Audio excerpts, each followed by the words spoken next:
Welcome to another episode of AI Coach. In this episode, we will be speaking with Keith Brooks, an international executive with a strong background in technical and financial fields. With a no-nonsense and honest approach, Keith has worked with big-name clients like IBM, Lowe's, and Citibank, just to name a few. As the CEO of B2B Whisperer, Keith provides various services, including competitive intelligence work, conversion retention optimization, and GTM or go-to-market strategy. He's also a speaking coach, podcast host, trainer, and more. So welcome, please, Keith Brooks. Excellent. Thanks, Jared. Nice to be here. Thank you for being here. Well, let's get started with some of the basics. How did you get into the field of B2B technical solutions? It was definitely a long time ago. And back when enterprise sales was just kind of starting out. Okay. And basically, the easier side, at least for me at the time, was how are we going to work with this entity, this company, to get our solution in there and make the most of that. And along the way, although I have worked with some B2C companies, my feeling has always been, I have no idea how, 1,000 or 10,000 or 100,000 people want to buy this product. I mean, in theory, yes, I get it. But at the same time, it's a very different kind of sell to me. Like the mindset is different. Like everything is just a whole different world. Whereas the B2B space and the enterprise space really made a lot of sense to me, probably because that's where I started out in my earlier career. So kind of stayed with that, and that kind of, has worked for me along the way.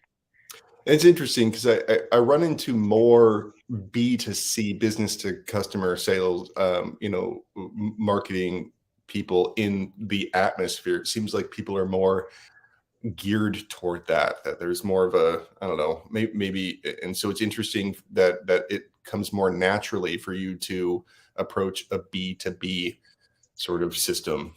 Yeah, I want to say, but don't want to say, it might be a generational thing. Oh. When I came out through everything, the internet wasn't what we know it now as. So there wasn't this whole, let me go ping somebody in Hong Kong to make something for me and bring it over. It wasn't like that. You literally had to go there practically to get anything done.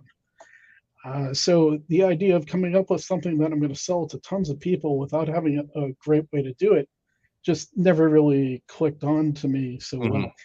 And my own experience in early days of the internet, when I did sell some things to individuals, I found it very hard to really come up with a game plan that made sense.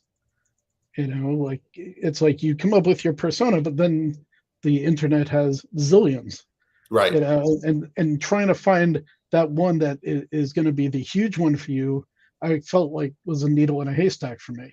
But I have friends in the industry, who are targeted Facebook people, Facebook ads. They know exactly who their people are, where they're going, how they're going to get them to buy, and I'm like, and they always talk to me about it. And I said, I just, I don't see it. It just doesn't really work for me in the same way. In fact, actually, the other day, somebody called me about a gig, and because of my background in their area, but they really wanted someone who had a strong presence on Amazon and some other places. And I basically told them that's just not who we are. Right. It just doesn't work for us. We have no idea what to do with it. But I was happy to help them with, advice and other things to look for from people, and gave them some recommendations, obviously. Still, you have a pretty diverse range of clients. How do you approach, or how do you balance, having one product, but also tailoring it for solutions to each one? So it kind of evolved over time that way. What I try and do as a business owner, and I've done this, I've been mostly independent most of my career anyway. So having small, medium-sized business is my world. And what I try and do is every year come up with different ideas of new legs to stand on, new business aspects. Some of them obviously don't go anywhere and don't work out, and some of them actually have a life, and in some cases actually became strong for some amount of time. So some of these grew out of that, and some of them grew out of just clients saying, I wish X, and I said, well, it's funny you say that because I could help you with that if that's really what you need. Mm-hmm. And then I've asked other people and I said, well, sure, we can do that. Is that really something people need? And they said, oh, yeah, yeah. Mm-hmm. And so sometimes that makes sense and you go with it. And sometimes you find it's not really what people wanted. Uh, you have that one project, but then nothing else comes out of it. So you wonder, is it you or not? But I always tell people it's not, the ideas aren't bad. It's just the timing. Mm-hmm. The same thing that worked for me at one time and somebody wants to do now might not work and vice versa. So you So, have to be flexible. right. How is technology affecting the way you approach your particular strategies?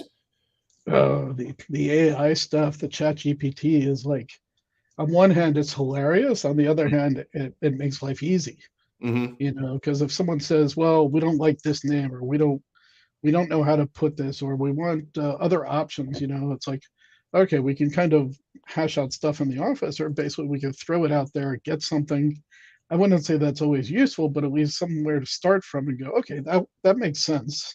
Let's run with that and see where we can go with it. So I think, using the technology that's coming out more and more Mm-hmm. makes your helps your creative spark sometimes, Mm. or if you're not a creative person, maybe gives you some idea of what you maybe could do with it. And for fun, and I just did this actually just before we got together. I was doing, how would I call this report? I have to make a report for someone. How would I call the report if I was using like Robin Williams' voice? Oh. Because I'm like, I need a better name than just blah report, sales report, audit report, whatever you want to call it, website Right. review. And it came up with some really funny things, Ah, but that's what you want. You right. wanted that idea. And so for fun, I also threw out some other names of like totally different people, some authors, some musicians, and to see what it would do. And it actually came up with things which probably aren't the most genius thing, but if you evolve it down and you keep trying to bury further and further into it, you will get something useful and something that's more practical for people to think about.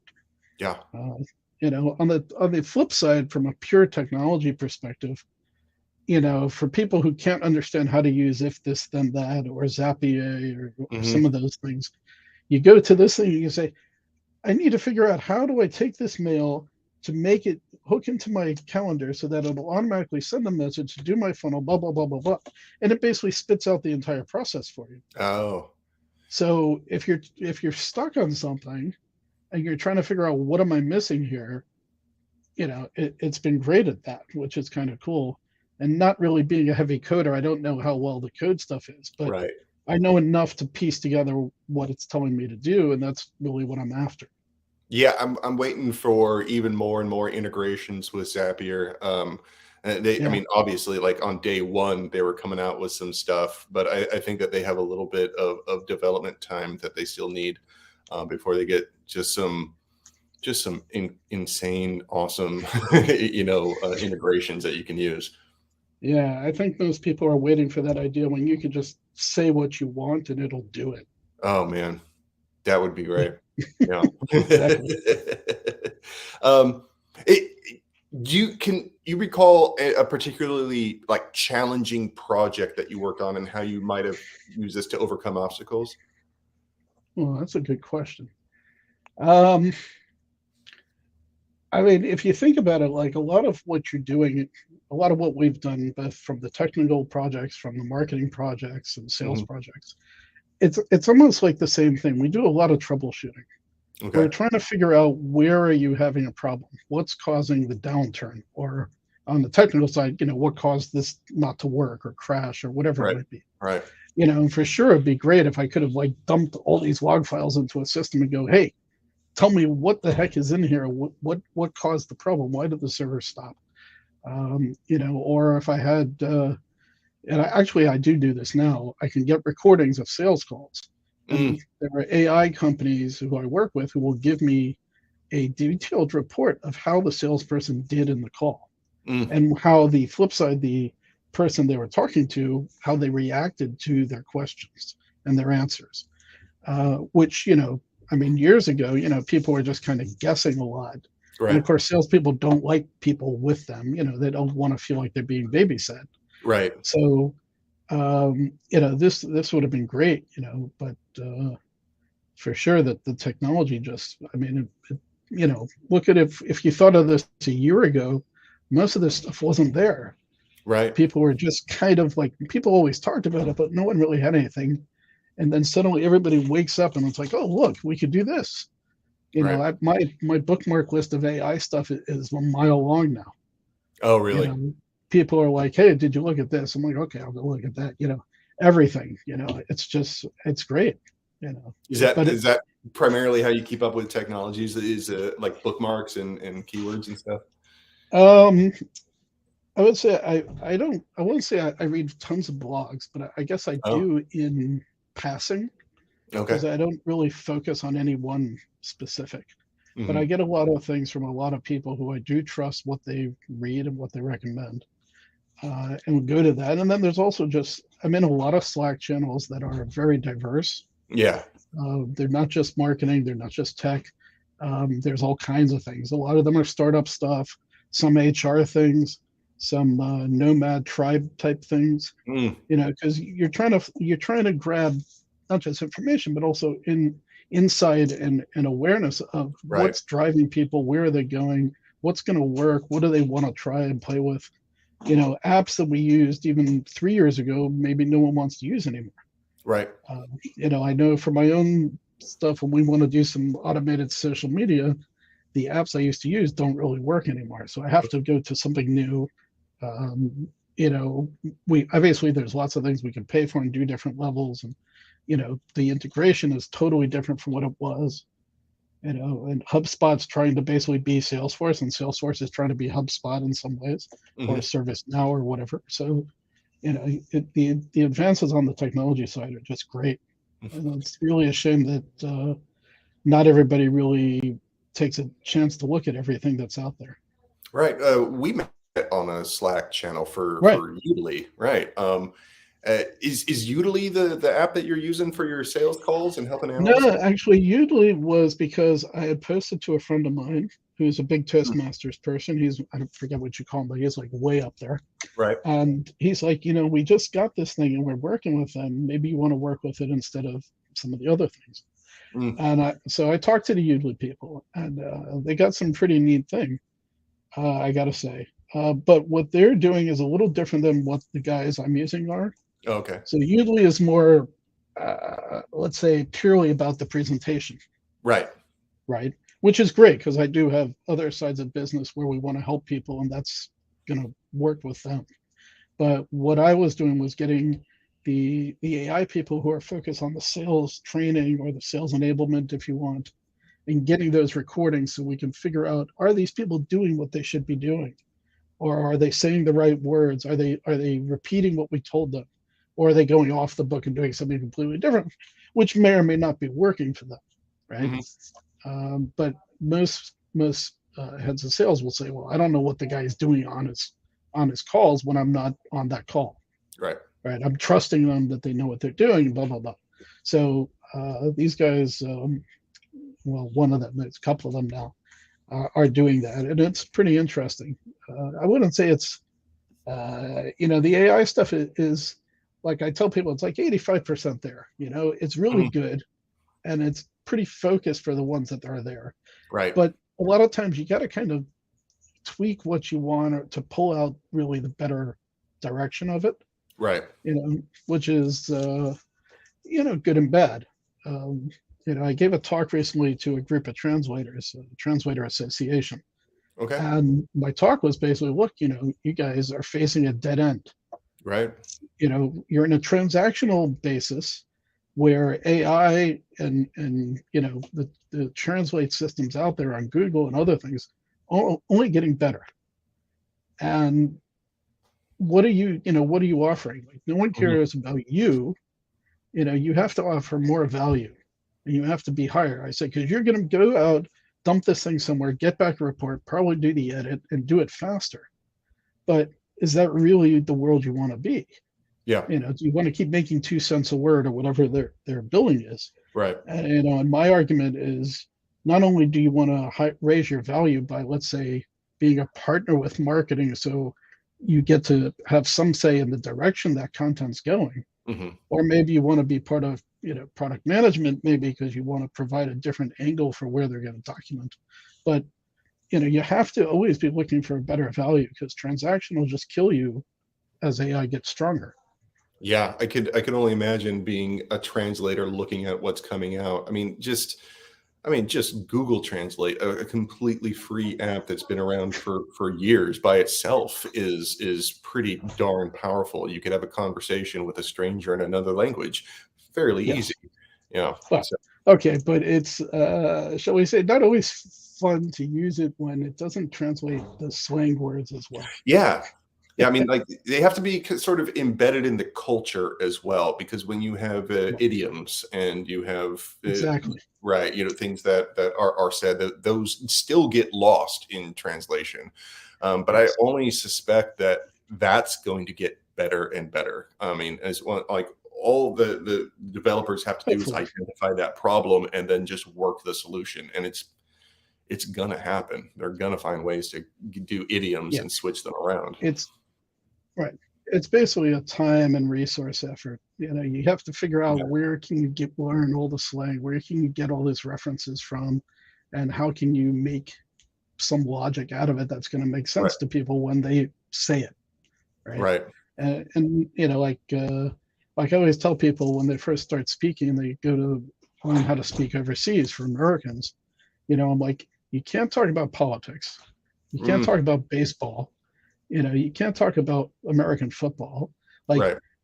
I kind of give them this list, and we're like, you have to think about this, because all your references, of course, are what you know.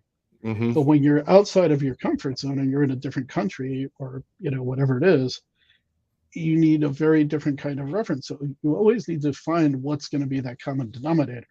And the AI side, it's kind of like that. It's like, it just spits out what it's got because it has a logic. Right. But when that logic isn't there, you get Right. all kinds of answers and all types of direction. Oh, yeah. So I was interested in learning one of your facets being competitive intelligence, and I'll admit I don't know much about this, but Okay. I'm suspecting that there's probably some trade secrets that you wouldn't want to get out there. Regardless, um, can you speak about the importance of competitive intelligence in B2B marketing? Sure. Yeah. Yeah. I mean, CI is, I wouldn't say it's not always about trade secrets, right? I Mm, mean, because in theory, like, it's illegal for you to have some of those trade secrets of someone else, right. right? Like, if I stole the Coke formula, in a Hmm. lot of ways, I'm in big trouble, right? Right. Now, however, as we know, I think it was KFC or Bojangles, somebody had posted their recipe Somebody online, else, I remember that. I think it was somebody else for KFC. Yeah, they right? like a Inadvertently, employee or something like that. right? Inadvertently, it was on a snapshot or whatever it was of some office, and everybody went crazy, because, okay, that's public domain, great, so everybody can go use it. But CI is also about, it's about data, but it's about instinct also, because you can have the data says, well, they're doing to do this and they're going to do that, but when you look at it, it doesn't always make sense, and you Mm, have to kind of figure out why. Like, what are they really trying to do? And it's not that companies are really trying to create a April Fool's joke on everybody all the time, right. right? Most companies aren't like that. I mean, yes, they all have code names for new products and all that stuff, and but they're not trying to purposely create this whole fake entity and project and thing. They're really staying focused on what they need. Of course. But what CI is doing, and AI is hard, because the AI, don't forget, it is historical info right now. It's not Right. Yeah. up to date. Right. So you can't say, tell me everything about X. It can tell you from whatever point it knows, but it's Right. not up to date. So you need other tools, you need other ways to get the information. And you want to basically say, how am I going to make use of this data, right? Like I kind of feel sometimes like new people look at, they're like, oh, we want to know when their website changes, we want to know when their pricing changes. Mm. And this is that B2C side where I don't really get it, because I'm like, it shouldn't matter. Oh, okay. But obviously at a B2C level, it does, right? Okay. You know, if Yeah. someone has a sale on and that same product you sell for X and they're going to make it lower, you know, but I call that the Walmart effect. I don't need to fight Walmart because I'm going to lose every time. Right. You know, at the B2B level, CI is really important because you're talking about major contracts, projects. Sometimes they're small. Small for them is like 100,000, right? But you Mhm. know, usually they're in the millions of dollars, if not tens of millions of dollars. So Right. there's big money here when you can get information that will help your salespeople make that deal. Mm. And sometimes you as the CI person have that info. And in the past, I actually was called to go fight those battles Mm. literally in person, right? The salesperson would call and say, I need one of you guys to come and take care of this, right? And that's what we would do. We would literally pop over to the customer and have a very, very upfront and honest discussion about what's going on. Mm. I don't have to pull punches because my job basically is either save it or walk away from it. Okay. You know, we're not trying to like make the sales guy look better. We're not trying to like make us look better. The sales guy is going to go back to that customer anyway tomorrow and sell something else, Right. right? So I'm coming in to be the bad guy. Okay. And basically my view is, okay, tell me why you don't want to sign on the contract. What's wrong? Mm. Where are we going, right? And because I'll know the customer, I'll know the niche and vertical, I can say, look, you know, your competitor is doing this. You know, the other competitor is doing that. We've signed a different competitor. Do you want to also be a part of this or not? And um, you have to kind of like play with it to get there, to know where you're going to go. And so CI basically works with everybody in the best way possible. Okay. So it's like there's a little bit of confrontation that's involved with that. I noticed that ChatGPT is always so polite. Have you is that right? I'm Yeah, wondering, right. does that become a liability? Do you have to kind of coach it to like help you brainstorm in these sort of environments? Yeah, you have to kind of be careful how you ask for information, and Right. it'll come back and say, "Sorry, I don't do that," or "I don't." I forgot what I think I mistyped something. Instead of saying "do," I wrote "do not," and it's like, "Oh, Oh, we don't do that," you know. And I'm like, "Oh, sorry." Like, let me rephrase that, right. which is good because I think that it should have some kind of, I don't know, morality clause or whatever you want to Yeah, call some it. That just guardrails, basically. right, you know, because as we know, it could get off very fast if you Yes. don't. And people have been, been tricking it into doing some of those things as well by, asking for hypotheticals, which they don't want to be hypotheticals. But um, so, like, for the competitive intelligence, when you Yeah, say that it's confrontational like that, um, is it as useful as in other aspects of marketing, or would you say that it's not? It doesn't help as much on the competitive intelligence part. it helps, but it's definitely very different in Yeah. what it's going to do and how it does it. Um, it's sometimes I think you know you end up in this like deep circle. You know, Okay. you're so embedded that you're like kind of like everything means something, but it doesn't always mean something. So if you can give it over and say, here, you know, give me the synopsis of what happened here, or tell me what this is about, sometimes will help.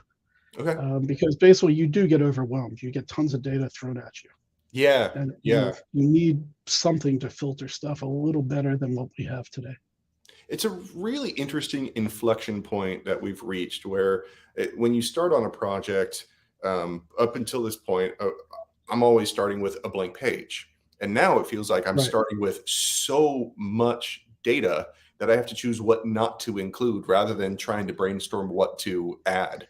Has it been your experience? Yeah. Um, I, I've I've tried different ways. I've tried everything, and I've tried very minimal at the Mm, same time, right. see which is going to work out better sometimes with these tools. Um, and sometimes, you get lucky, and sometimes you just get more stuff, and you're like, where Yeah. did that come from? Yeah. And what are we going to do with this now? Uh, and that's kind of why I always tell people, I say, you don't want to spill all your CI guts to your company and your executives, Mm, hmm. because the second they hear or see anything, they go absolutely crazy. Hmm. You know, so you always want to be careful with the info that you're actually parsing and letting out. Yeah. Because it's they'll just jump on it. You're like, that's not a big deal. And they're like, no, it is. And I'm like, no, really, it isn't. And they're like, well, why isn't it? And I'm like, I don't have time to explain that to you because I'm trying to actually deal with what is important. Like, So we do a little bit of that. how do you balance like the technical aspects that are starting to become so overwhelming with like the human elements of your business?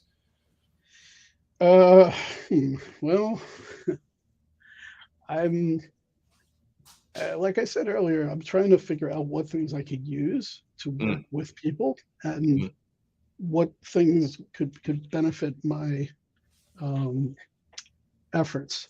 So the AI stuff is definitely taking over. Um, let's say a list of things we need to do, or a list of angles we're chasing, but at the same time, it's not filling in that data as well. mm, okay. So it's still a battle. It's an up and down thing, but I definitely am trying to use more that's coming out. Okay. So I keep playing with everything, and see what we can do. I Mhm. mean, think about it. If what's the big company who has all the photos? Well, there's Um, Night Cafe. I'm not sure if they're but OpenAI I'm has thinking, their own. Yeah. right, but I'm thinking like of like Reuters or somebody like that who Oh, has got it. so much. Getty. Getty, right? Yeah, Getty If Images. Getty would allow us to use AI with their images and create new images, Uh, even if we could pay for it, right? Think yeah. about what that would be like. That would be Mhm. so awesome, Yeah. right? But for whatever reason, we're not quite there with them. But I think that's kind of where they're going to go, because it's a whole new world for them that they can basically license and work with. Yeah. Yeah. I think, and there were some interesting cases where people were generating new images, and some of the images still had the Getty Images Yeah, watermark on it yeah, because it's just so prevalent, you know. right. But so That's let's think about that. Like, gaze into the future of B2B marketing. How do you mm, think like these rapid advancements of AI are going to change things? I think that over time we're going to see a strong propensity for creatives to come out of the hidden, background of the office, and be Mm. more in front these days. Oh, Because wow. I think a lot of the content is going to go away from being written by people. Hmm. You're just going to the AI. I mean, honestly, I could sit up now and tell it what I want to post on LinkedIn. It'll give me options, and aside from maybe some grammar tweaks, it's basically good enough to post, Right. right? Now, is it perfect? Is it exactly what you want? Maybe, maybe not. But for a lot of people, that's good enough. And Yeah. so I think at that level, we're going to see a lot of that kind of stuff go away very fast. Social media posters is kind of go away because the bots already reply pretty well for a lot of Right. those. So do you really need a person? Obviously, you want a person, but do you need an entire team? Probably not. Right. So I think we're going to see a lot of that go away. But the creative side, it's still not there, because what still makes us unique, from the computer really, is that creative spark, Right. which if we tell AI what we want, like I said before, I could say, give me names Robin Williams would use. Okay, so I'm telling it what to do, but it can give it to me. But on its own, it's just sitting there going, what do you want? Right. You know, like, and until a point that it starts interacting with us and saying, oh, by the way, I heard you on the call, like Siri, or one of those things. It's like, I heard you on the call. You mentioned this. Like, would you like to read this or do this more? And I think in some ways we're starting to see that come out. At least my phone is doing that, because I start Yeah. getting these things where it's like, are you interested in this? And I'm like, no, and I don't want you to keep doing that. Like, go Yeah. away. Right?